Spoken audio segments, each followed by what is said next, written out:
think that getting rid of the religious exemption, I know it would have passed the House of Representatives. The issue is two things, I think. One is children currently enrolled in school, and kids that are in Connecticut now who might be in preschool, who have older siblings, for example. There was a lot of concern about what you do with families that may have chosen to take a religious exemption, and then they would have some upheaval in the middle of that. I would say that wasn't a concern for everybody. There are some caucus members who felt very strongly that when you change the rules, you change the rules, and not even that, but there were enough that we wanted to ask DPH to report back on that. The second thing that we found, though, is we need DPH to be very, very clear about what they need. Both statutorily, if they need changes, do they need more money for outreach, and would they ultimately, what would be their final recommendation? I believe when they released the school-by-school data, that was their way of saying that we have a real problem in Connecticut, but I think they're going to have to be more forthcoming ultimately with what they think the state of Connecticut would do. I think a lot of people said it would be nice to have DPH as the medical experts for the state speak a little more on that. So those are kind of the two things that I think we wanted to get across, and certainly Josh, you want to do any comments, then we can take questions. So. I just think that it's important to note that there were the votes to pass this in the House, and that I am very fortunate that we have had a number of scientists that backed us, and that they were able to answer questions from members, and the information is out there, and that backed with the DPH numbers, it's starting to make sense for everybody. And I think that by stepping back and making sure that we roll out the plan in a responsible manner is in no way a loss. It means that we have an opportunity to come back and do things the right way, and that I have every intention of coming back to do that. I think it's good for the academic community, for the medical community, and for those who have immunocompromised folk in their family to recognize that we're trying to get this done, but there are certain political realities that make this very difficult, that if people don't come out and support us, we can't just do the right thing. We have to, in some ways, be forced to do the right thing. What we saw in California in 2015 was they had the California Medical Association come out really in favor of this, and they brought doctors to all these hearings, and they had forums all around the state to get this done. The fight was very similar as it was to here, but we just don't have the same backing, and we can't just do it ourselves. Really tell these communities, you need to be vocal. You need to tell your representative and your senator that you are in favor of this, because the only people that we're hearing from are. And then the West Coast, do you lose the momentum if you don't? I hope that in a year there's no measles outbreaks in America. I'm not so sure that's going to be the case. I will also say that, and I didn't mention this, DPH will be releasing the 18-19 school year data. Unfortunately, they expect it will come around June 1, or maybe after we adjourn session. Preliminary data will tell you it'll be worse than the 17-18 numbers. But I would just say, I don't think members necessarily, I don't think it was necessarily legislators need to be moved.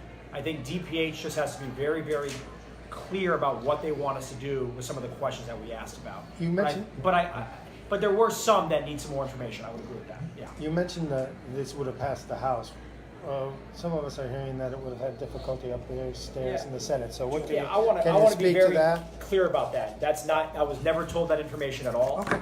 Marty and Bob are on the press release. They've been great, and what Marty and Bob said is exactly what Joe and I said, which is there is, and I think this is not going to go away. This is going to come back again next year, but I think I made the points, the two things that we're looking for clarification from DPH. You mentioned the public school students, but going forward, to what degree do you think it's important to also include mandated vaccinations for nursing homes and daycares? Well, those are there now for both classes. Right now, you have to get vaccinated for nursing homes and daycares. And that's something that would be in any future legislation? Preschools, it could. But these are things that we need DPH to tell us, right? Is it just kindergarten you want to focus on? Do you care about nursing homes? Those are things that we want more information from the Department of Public Health on. But this is just a request, so there's not going to be any vote. Department of Public Health, prepare this information. Yeah, I don't think we wanted to study. They know what we're looking for, and they care a lot about this too, and they've been great. I'll be talking to the commissioner probably about a half hour as well. So, Christine spoke about the momentum, but isn't also sort of couldn't be argued that it's advantageous to take a step back since, you hadn't been able to go through the normal legislative procedures that, there isn't an outbreak in Connecticut right now. And maybe, by taking time and getting the answers to the questions that you're looking to get and this information that's going to be coming out could help with this cause? May I? I don't see this as a step back. I see this as perhaps a slowing down. A step back indicates that there's some sort of reasoning why we shouldn't do this. There continues to be every reason why we need to move forward. It's just that we're going to look carefully at how we move forward so that we don't have to come back and fix it later. I think that this is an opportunity to get more data behind us and to actually use that data to formulate a plan. So when the data did come out, which we weren't expecting for it to come out so quickly, it showed us the problem, but it didn't necessarily show us the way. And I think by waiting for the next set of data and being able to talk about how we can encompass all of these issues and do it in a way that is as least disruptive as possible, I don't see that as a step back. I see that as an important way to move forward. I didn't mean a step back. I meant, a pause in this debate while you get. Okay. Yes, sure. I mean, you'll have a more traditional process, certainly. Yes. I think about a month or two ago we discussed this in a very similar forum. What about, is it still your preference to eliminate the religious exemption altogether rather than strengthen it, barring like a litmus test on religion? I mean, we strengthen gun laws, we strengthen all types of legislation to eliminate loopholes. I think DPH needs to tell us what they want us to do. I think that's really what it comes down to. How can they best manage the public health for the state of Connecticut? If the answer is you have to get rid of it, what is the effective date? What do you do with children currently in school? If the answer is we don't think we need to get rid of it, then how are you going to manage these pockets that are out there? I mean, look, I will say this too. There were Republican votes for this as well. I can't say there were many, but there were Republican votes. And very, very, very few, but there were some on some of these concepts. So it's bipartisan, but we want DPH to get back to us on that very question. They're the experts. And in California, which Josh talked about, they took the lead. In Maine, which just passed it last week, they really took the lead to get the state Senate to change their mind. I think we're going to need that push from the Department of Public Health and the medical community over the next couple of months. But the commissioner kind of punted on that question when asked directly at the hearing. As a matter of fact, she went out of her way several times. As a matter of fact, I think she departed from her written testimony to say that we're not taking a position. Now, when you listen to the state epidemiologist afterwards, you might kind of question whether or not the department has a position. Yeah. But they weren't going to take a position. So are you directing them? Are you telling them, give us a recommendation, keep this or not, or is there going to be wiggle room where they can say, well, it's your decision? I hope they'll tell us what they want us to do.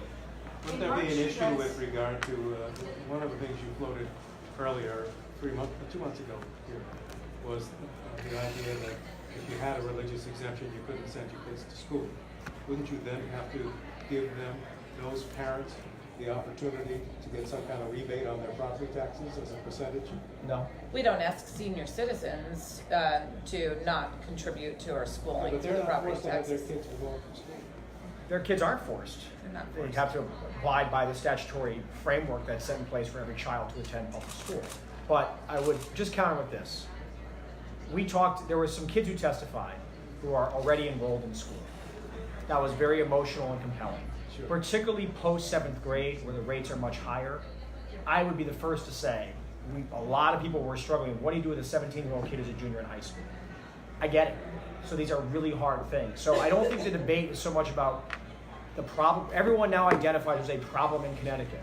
The question is, what do you do about these very difficult situations? Well, in terms of the political question now, isn't it really that in the Senate, they know they may have to take a difficult vote on tolls, and they don't want to take a difficult vote on this too? I don't believe that. You can ask them. I don't think that's the case. I think that both leaders are very strong on this, but to work out we had so many iterations of the bill. What do you do with kids of a certain age? And we had looked at so many scenarios, and we all sort of stepped back and said, this is what DPH should be doing, and so we want them to do it. So it's not, I really think that's an unfair characterization. I think that the support would have been there, but then people would have said, but what about these details? And we were not the right people to draft. But getting back to Mark's first question on the whole issue of the public education, because of Connecticut's sort of, I don't know how unique, but Connecticut does provide this right in our state constitution. you have an Attorney General's opinion that says he didn't see any prohibition. So in terms of that question, is there going to be any more research on that particular issue? We could ask him if we went with this, if you went to a different framework that looked at, kids currently enrolled in school over, or certain dates, you may want the Attorney General to weigh in on, and update his opinion on that. Yeah, Sure. so they got okay. As Paul was saying a second ago, would you rather see a more clear, definitive position by DPH based on what he was saying, what the commissioner said or didn't say, didn't really take a strong position? Do you think in this time frame between now and January 1st, whenever they have to get back to you, that you'll have a solidified, clearer position from DPH? And is that what you're hoping for? I hope so. I mean, we gave them some questions that I talked about that we really need answers to, and we're all partners here. Republicans, Democrats, we trust public health, but you got to fill in the blanks. I think we told them the votes are there to get to an end result, but we have a problem getting there because of the details to get there, and we need your help to figure that out. You guys said in March that you were concerned about children with immunodeficiencies. What do you say to parents that they now have to wait another year for something like this? To be vocal. We just need more folk who are worried about this to be out there and pushing their elected representatives and senators. Because the fact is that no one wants to make necessarily this tough decision, because as soon as you do, you're going to get flooded by folk. There was a representative that I was speaking to, who I will keep anonymous, who basically said, I'm in favor of the science, but as soon as you come out and say that we're going to eliminate the religious exemption, you'll get a stack of paperwork that's this deep that says all the alternatives that will be so dangerous about doing this. Even if you're with this idea, the fact is all the folk who are for this need to be proactively for this. So while we appreciate the fact that the DPH has put out this information and has said that there may be an oncoming crisis, until they say specifically what we should be doing to actually ameliorate these effects, we're going to be a little bit limited, because we have to listen to our agency, especially the one that's tasked with helping us with this effort. How vocal how though? Because in March you guys mentioned all you're hearing from your constituents is that they want this. That's still the case. I will say that is still the case. But we also have a need to roll this out in a way that doesn't have ripple effects that we're not aware of. We also want to take the numbers from DPH that they can provide for us and run it through different scenarios. So let's say, for instance, if we look at how many kids came into kindergarten in the last few years unvaccinated, we get the new numbers in June, right? Then what happens if we have an effective date of a year from now? Well, then how will all those new kids that come in, if we're grandfathering in, if we're having new kids come in, how does it affect the numbers for herd immunity? I think that in order for us to roll out a plan, we need the continued numbers, and then we need to have a plan that shows how it's going to work, and will we be able to get to those numbers? What does that mean for an effective date? I mean, these are all things that Matt went through, but I think that having DPH involved is what's going to lend credence to what we're saying could possibly happen. Does that make sense? And we also want to be explicit for next year going into this, that this is what we're aiming to do. One of the issues that we had is we had a lot of bills that nipped around the edges that talked about vaccination, but didn't actually go after the issue of religious exemption. So while a lot of these hearings became de facto hearings on the religious exemption, I think next year, by us being really out front, both with the public but also with our colleagues, who really worried more about the process than necessarily the science, I think this goes both towards what some of the public concerns were and what some of our colleagues' concerns were as well. Okay, great. Thanks, everybody.